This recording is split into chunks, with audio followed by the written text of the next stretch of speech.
everybody, and welcome to the Scott Show. This is the Smackdown Recap show. So we just got done with Smackdown 205 Live, still going on. But we're just going to talk Smackdown here today, and that's what we do. So they were live from Grand Rapids, Michigan. Tom Phillips, Byron Saxton, Corey Graves calling the action. Corey Graves, of course, calling the action both on Raw and SmackDown. I'm not a huge fan of that for one reason or another. I just like the brand. If the brand split is the split, then split the brands. Corey Graves is way too good, though, of an announcer, so I can't complain all that much about it. Oh, well.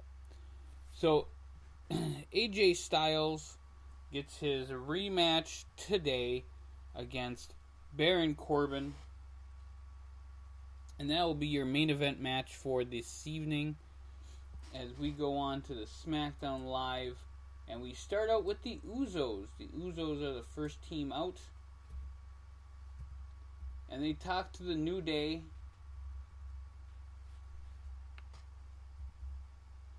And folks, we had a little technical difficulty. We'll be right back here. As soon as we can get all the results up, I do apologize. It was kind of a little problem. Oh, man.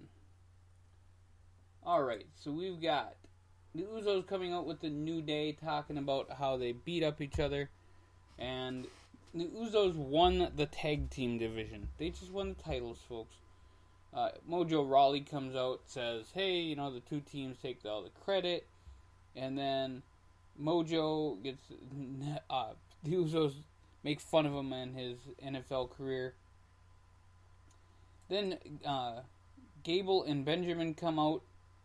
And then, of course, Breezango comes out. And the last one comes out, the Ascension. Well, Daniel Bryan comes out then. Now, when I was watching this on the screen, the kid who was watching this and who was doing the live stream said, I didn't know Daniel Bryan was a tag team. And I'm just sitting there thinking, wow, this kid's an idiot. So, I'm not even going to give a shout out to him. He's just an idiot. But Daniel Bryan comes out and says, hey, you know what? Let's do a Fatal 4-Way match. Let's do it right now. Hype Bros Ascension, Breezango, and Jason Jordan and Chad Gable. I did think it was funny. However, when the Usos were knocking all the teams, saying why they shouldn't have a title shot, and then the New Day said, hey, yeah, Breezango's cool, so no worries on them. Even though, it was what it was.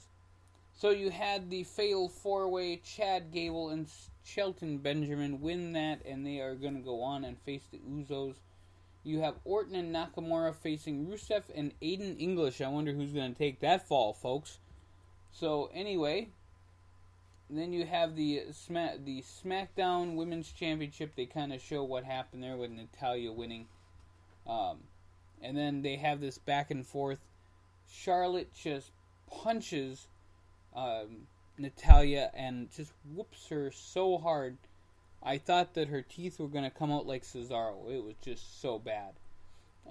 Baron Corbin comes out. He takes a little shot at the Keyboard Warriors, the Ty Dillinger, and AJ Styles, and says that he's just going to beat AJ Styles again for the U.S. Championship. Then you had a match between Becky Lynch and Carmella. It's your second match of the night. There was so much in between these matches tonight. It was kind of silly for me, I thought. And something I don't thoroughly enjoy is I want to see wrestling in my wrestling.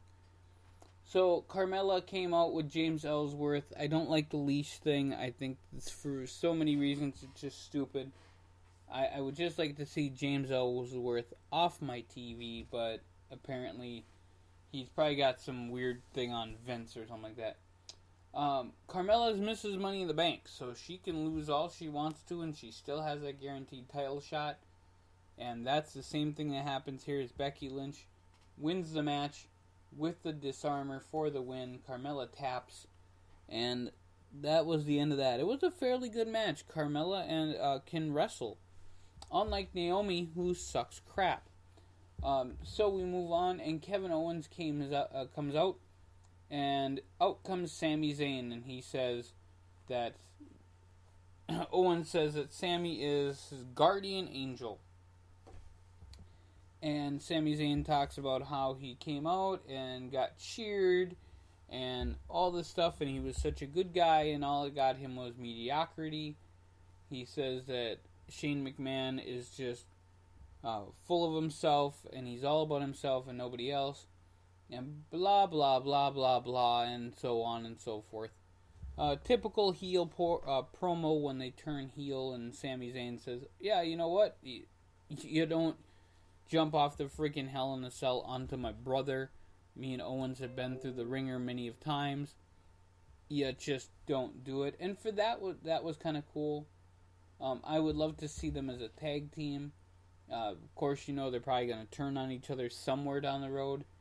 But Sami as a heel, it was kind of convincing a little bit. I just thought it was good. I want to see where it goes. And I think that's fair. I think that's fair to say, I want to see where it goes. Let's see what happens. Nakamura and Randy Orton fight Rusev and Aiden English. And I said earlier, guess who takes the fall in this one? And, you know, if you were a betting person, it's whatever, right? It's really whatever. Orton is not going to take the pin on this. Nakamura does not need to take the pin on this. If he does, his career is pretty much screwed over, done, nada. Rusev, if he takes the pin on this, same thing. And Aiden English, well, he's Aiden English. He's going to get heat no matter what. He's a great heat magnet. So, at the end of the day, Aiden English eats the pinfall from Nakamura, as he also eats a killer Kinshasa. Now, let me tell you guys something. I am a big fan of Corey Graves. As I said, you know, I'm not a big fan of the fact he's on both Raw and SmackDown. But if he has to be, and he's on SmackDown, for him to say Kinshasa like he does, only he can do it. It's like Joey Styles and the oh my god thing from Joey. I mean, come on. Joey Styles was that good. So, folks, that was that match, Nakamura and Orton. AJ Styles gets a little interview in, talking about how the triple threat he was screwed over because Ty Dillinger took the pinfall over Baron Corbin. And then after that, we got a vignette for Eric Rowan and Luke Harper. They came out in this vignette, and I guess they called themselves the Blood Brothers, or however it worked. They got new gear. They're carrying large hammers. I think they're gonna be like a little bit more Mad Max than the Ascension were and the Road Warriors, and I really want to see what goes on with these guys, but they looked pretty badass. So. I'm gonna give it up to them because they can wrestle.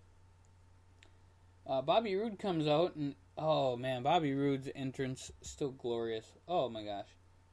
And Dolph Ziggler comes out. His music stops right away, and then he goes to the ring and he talks to. Well, he doesn't go exactly all the way to the ring. He talks to Bobby Roode, and says, "You know what? It was great that you did your first match and you won by pulling my tights." And he says, "You know, you cheated, blah, you know, normal, actually not normal stuff. I mean, you don't have two heels or two bad guys. You have Rude as kind of the Austin in this situation where he's super popular. The guy's over. I mean, he's beer money. What can you say? Beer money. But Bobby Roode says, let's fight. And Ziggler says, okay, comes to the ring, and then says, but not tonight. I want my rematch, but I want it where I want it, not when you want it. So we might see that match at Survivor Series. Hopefully, dear God, please add a stipulation, because then it will make it actually important and good. If you don't add a stipulation, then I'm just done. I already seen Bobby Roode beat you, Dolph Ziggler, so whatever works. And in the United States title match, we have AJ Styles and Baron Corbin. that match, it was good actually, and I kind of like Corbin anyway, so it was a good match. And Baron Corbin hit the end of days and won the match, and he is the U.S. champion. Now, the only sad thing I have to say about this is I understand that they had Corbin win this match, and it was the United States match, and they pushed the belt, and that's a big deal. But here you have your top heel in the company, in your brand, and you don't even bring him out for a match, let alone anything. And that was Jinder Mahal, the modern day Maharaja. If I would have done something with him, I would have had him interfere somewhere. I would have had him come out and say, hey, I'm the WWE champion, don't forget about me. I kind of forgot who he was. He's not Brock Lesnar. He's not the guy to go there and say, okay, well, hey, we're going to fight blah, blah, blah.